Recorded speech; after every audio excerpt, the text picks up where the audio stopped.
지난 4일 오후 호르무즈 해협의 오만 인근 해역에서 항해 중이던 한국 국적의 선박 한국 케미오가 UAE 푸자이라 향으로 향하던 중 이란 혁명수비대에 의해 이란 영해로 이동 및 억류되었습니다. 한국 케미오는 9,700톤급 석유화학 제품 운반선으로 선장과 항해사 등 한국 국민 5명, 미얀마 11명, 베트남 2명, 인도네시아 2명 등 모두 20명이 탑승한 것으로 파악되고 있습니다. 해당 선사는 일체의 오염 행위가 없었다고 주장하고 있지만 이란 측은 한국의 선박이 해양 환경 규제를 반복적으로 위반했다며 기술적 사안으로 사법당국이 처리할 예정이라는 입장을 밝혀왔습니다. 그러나 해양 오염을 단속한다는 이유로 정예부대인 혁명수비대를 투입해 민간 선박을 납포한 이란은 국제사회에서도 좋은 시선을 받지 못했습니다. 사실상 인질극이라는 비판까지 나오기 시작했는데요. 그래서인지 6일 이란이 자국의 속내를 조금 더 솔직하게 드러냈습니다. 6일 이란 정부 라비에이 대변인이 직접 기자회견에 나섰는데요. 라비에이 대변인은 자신들이 인질극을 벌이는 게 아니라 오히려 한국이 70억 달러를 볼모로 잡고 있다고 설명했습니다. 미국의 제재 때문에 한국은행에 동결된 이란 석유 대금 문제를 직접 제기한 것입니다. 라비에이 대변인은 한국이 이 문제를 해결하기 위해 적극적인 노력을 하지 않았다며 서운함을 드러내기도 했는데요. 이를 두고 한국 선박 납포가 동결된 자금 문제와 연관돼 있음을 이란 정부가 직설적으로 인정한 것이라는 평가가 나오고 있습니다. 과거 트럼프 행정부가 이란 중앙은행을 국제 테러 지원 조직으로 지목해 제재 수위를 높인 후 미국이 세컨더리 보이콧 대상이 될 수 있다는 우려에 우리은행과 RBK 기업은행이 이 계좌를 동결했습니다. 미국과 이란의 갈등이 고조된 지난해에는 이 지역을 지나던 국제화물선 4척이 수중 공격을 받았으며 지난 2019년 7월 납포된 영국 선박은 65일 만에 석방되기도 했습니다. 때문에 한국 외교부는 6일 이란에 억류된 한국 선박과 선원들이 조기에 풀려날 수 있도록 현지 교섭을 위한 대표단을 파견했습니다. 최정권 외교부 1차관도 오는 10일부터 2박 3일 일정으로 이란을 방문하게 되는데요. 사건 발생 전부터 한국 내 은행에 동결된 이란 중앙은행 자금 문제를 논의하기 위해 방문이 추진됐었는데 아마 이 자리에서도 선박 억류 문제가 논의될 것으로 보입니다. 한국은행과 RBK 기업은행, 우리은행에 따르면 한국은행에 예치된 일반은행과 초과 지급 준비금은 지난해 9월 기준 3조 4,373억 원으로 이 자금의 90% 이상이 이란 멜라트은행 서울지점이 맡긴 돈인데요. 이와 별도로 기업은행과 우리은행에도 이란의 원유 수출 대금이 동결되어 있습니다. 두 은행은 2010년 이란 중앙은행 명의로 원화 계좌를 개설했으며 이 계좌는 이란산 원유 수입과 국내 수출업체의 대이란 수출 지원을 위해 사용되었습니다. 그러나 미국 정부가 이란 중앙은행을 제재 명단에 올려 이 계좌를 통한 거래가 중단되었으며 이란 정부는 이 동결 자금을 해제하라고 요구해왔던 것인데요.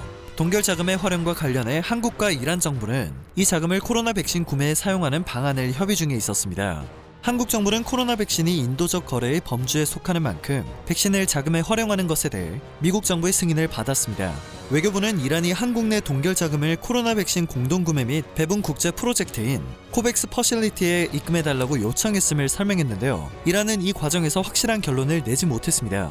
원화로 예치된 자금을 코백스에 송금하려면 먼저 미국 은행의 달러화로 환전을 해야 하는데 이때 자금이 다시 동결될 가능성을 우려해 최종 결정을 주저한 것입니다. 한마디로 처음 해양오염 혐의로 한국 선박을 납포했지만 인질극이란 소리를 들으니 역으로 이란 자금에 대한 불만을 반론으로 들고 나온 상황인데요. 실제로는 한국 계좌에 동결된 이란 자금에 대한 불만 또는 호르무즈 해협 제외권 과시, 적대 관계인 미국과 그 동맹국을 겨냥한 조치라는 분석이 제기됐습니다. 6일 라베이 대변인의 발언으로 미국의 제재로 한국 계좌에 출금이 동결된 이란 자금이 한국 해매를 납포한 배경 중 하나라는 분석에 무게가 실리고 있는 상황입니다. AP통신도 이날 발언에 대해 동결된 자산과의 연관성에 대해 가장 직설적으로 인정했다는 평가를 전했습니다. 일각에서는 70억 달러를 달라고 시위하는 것이나 마찬가지라는 의견도 나오고 있습니다. 결과적으로 한국은 굉장히 난감한 상황에 처했습니다. 한국이 동결 상태에 대한 조치를 감행할 수 없다는 것을 이란도 잘 알고 있을 텐데요. 그저 적극적으로 나서서 추가적인 노력을 하지 않았다며 서운하다는 식의 입장을 보이고 있습니다. 그러나 앞서 언급한 것처럼 한국은 자금을 코로나 백신 구매에 사용하는 방안 등으로 추가적인 노력을 해왔습니다. 양국 관계는 지난해 코로나 확산을 계기로 마스크와 진단키트 등 인도적 교역을 확대하면서 미국 트럼프 대통령 집권 이후 한때 소원했던 관계도 회복하는 중에 있었습니다. 지난 2월에는 우리 청해부대가 표류 중이던 이란 선박을 구조해 식량과 기름까지 제공하자 이란 정부가 사의를 표한 일도 있었는데요. 이런 일들을 떠올려 봤을 때 이란 선박 억류 조치는 너무 저돌적인 행동이라는 분석이 나오고 있습니다. 미국 CNN 방송은 미국과 이란이 대치하는 가운데 한국이 중립적 희생자가 됐다며 미국의 동맹에 충분히 이란의 메시지가 전달됐고 모든 사안은 연결된 것이라고 보도했습니다.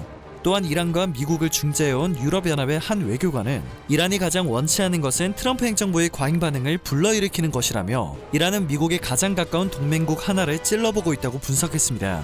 현재 양국이 오는 10일 최정권 외교부 제1차관의 이란 방문 일정을 사실상 확정한 상황에서 이란 측이 기술적 문제에 불과한 나포 사건의 외교적 해결에 공감한 것은 다분히 의도적인 것으로 해석됩니다.